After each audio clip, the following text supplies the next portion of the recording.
Salut à tous, on se retrouve pour une vidéo spécialement consacrée à Hansi Flick et on va voir qu'il s'inspire ouvertement de Johan Cruyff vis-à-vis du football total.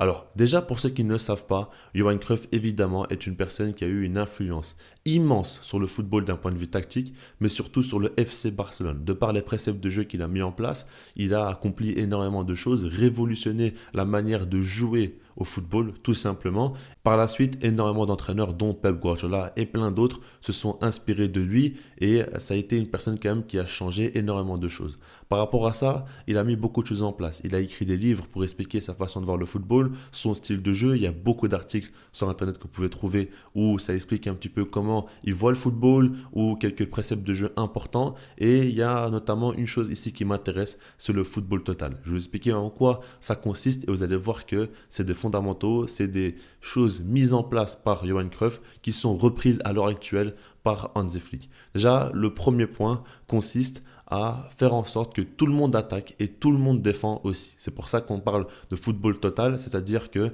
ce n'est pas figé. Un défenseur latéral ne doit pas forcément juste défendre, il doit aussi attaquer. Un milieu de terrain ne doit pas simplement créer le jeu, il doit aussi défendre, et ainsi de suite. Et par rapport à ça, on comprend que tout le monde est concerné par chaque phase du jeu. Et si jamais un ailier doit se retrouver plus bas sur le terrain, eh ben, il doit aussi savoir défendre. Et par rapport à ça, regardez par exemple Rafinha, c'est l'exemple typique du Barça actuel. C'est un joueur qui attaque énormément, évidemment. Il marque des buts très importants. Il est dans une forme exceptionnelle, mais sans ballon aussi. Il fait beaucoup de pressing. Il récupère beaucoup de ballons. Il fait beaucoup de replis aussi jusqu'à son but. Et par rapport à tout ça, on voit que c'est un joueur total parce qu'il est impliqué entièrement par Hansi Flick.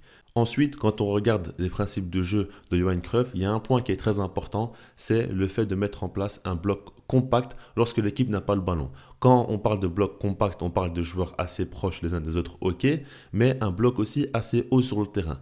Et comprenez bien une chose, c'est que Johan Cruyff à ce moment-là, déjà dans les années 70, parlait de piège du hors-jeu et voulait que son équipe joue très haut sur le terrain avec un bloc compact en mettant en avant le pressing et en mettant en place le piège du hors-jeu.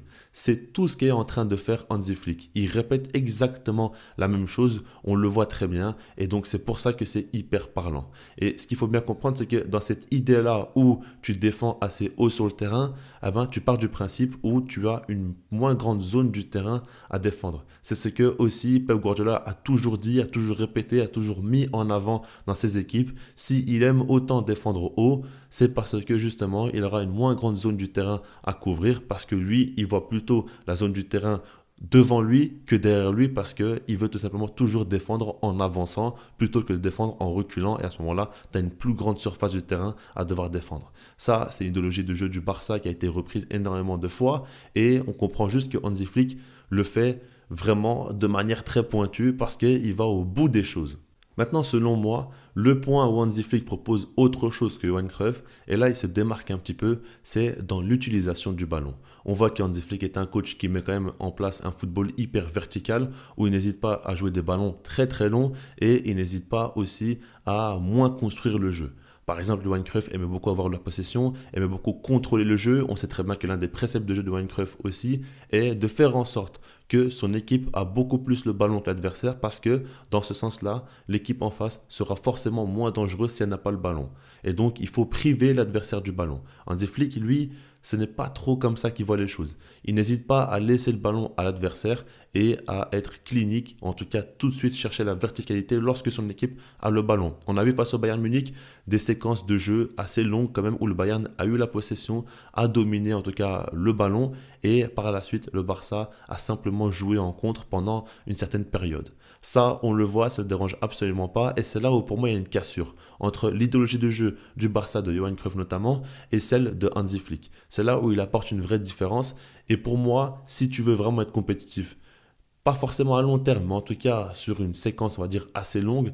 Par rapport à ça, il faut envisager d'autres séquences de jeu. Il faut savoir aussi être capable de dominer la possession par moment pour calmer le rythme du match ou en tout cas pour dominer de différentes manières. Parce que si tu veux simplement utiliser les grands espaces, utiliser la profondeur, pour moi, ce ne sera pas forcément toujours suffisant. Et puis aujourd'hui, quand on regarde les choses de manière assez claire, on voit que le Barça est hyper décisif. On voit que la plupart du temps, ils ont l'occasion, c'est buts. C'est hyper rare que le Barça se rate, ou alors quand il se rate, c'est parce qu'ils ont déjà 2-3 buts d'inscrits, notamment Lewandowski risky, des fois qui va gâcher des occasions. Mais globalement, le Barça est clinique devant les cages et donc ça favorise ce jeu-là. Mais le jour où le Barça sera un peu moins décisif et qu'ils auront très peu de fois le ballon, bah là, ça va commencer à faire en sorte qu'ils seront moins dangereux et moins impactants sur la rencontre. Et c'est pour ça que selon moi, il faut plus de maîtrise. Et en soi, si on regarde bien, face au Real Madrid, la première période, lors de la victoire 4-0 du Barça, on a bien vu que le Real avait beaucoup le ballon et a su dominer. En soi, ils sont créés pas mal de situations dangereuses, beaucoup de hors-jeu certes, mais quelquefois des occasions quand même intéressantes. Et par rapport à ça, Hansi Flick a fait un changement à la mi-temps. Il a sorti Fermin Lopez pour faire rentrer Frenkie de Jong. Ce changement-là a été hyper impactant selon moi parce que ça a permis de replacer Pedri en numéro 10, d'avoir Frenkie de Jong avec Marc Casado à ses côtés et automatiquement tu as eu beaucoup plus de contrôle parce que le néerlandais est un joueur hyper fort balle au pied qui maîtrise beaucoup plus le tempo d'un match qu'un Fermin Lopez lui qui est beaucoup plus dynamique et porté vers l'attaque et donc ça change tout et à ce moment-là le Barça a mis le pied sur le ballon et a su mettre en lumière des joueurs comme Lamine Yamal, comme Pedri, comme De Jong, des joueurs comme ça qui brillent lorsqu'ils ont le ballon dans leurs pieds et donc par rapport à ça en soi les buts sont assez vite tombés après l'entrée de Frenkie de Jong. On a vu 4 buts coup sur coup à chaque fois, s'enchaîner. Et ça, ce n'est pas anodin. Il faut savoir aussi faire en sorte d'avoir plus le ballon à certains moments du match pour être plus performant. C'est ce qu'Hansi Flick a fait, mais globalement, il le fait quand même assez peu. Ce n'est pas forcément une critique, mais je pense que c'est la marge de progression. L'utilisation du ballon, on sait que le Barça, techniquement, c'est très très fort. Les combinaisons, c'est monstrueux, mais souvent, c'est un jeu très rapide où ça joue en très peu de touches de balle. C'est une bonne chose, mais pour moi, il faut aussi savoir des fois apporter d'autres choses. Et donc, par rapport à tout ça, je pense que le milieu de terrain va être hyper impactant. De mon analyse, de ce que je vois, je pense que le milieu de terrain va être hyper impactant. Parce qu'en soi, le Barça a pas mal de profils différents entre Casado, Pedri, Olmo, Fermin Lopez, Frenkie de Jong, Gavi. C'est tous des joueurs totalement différents.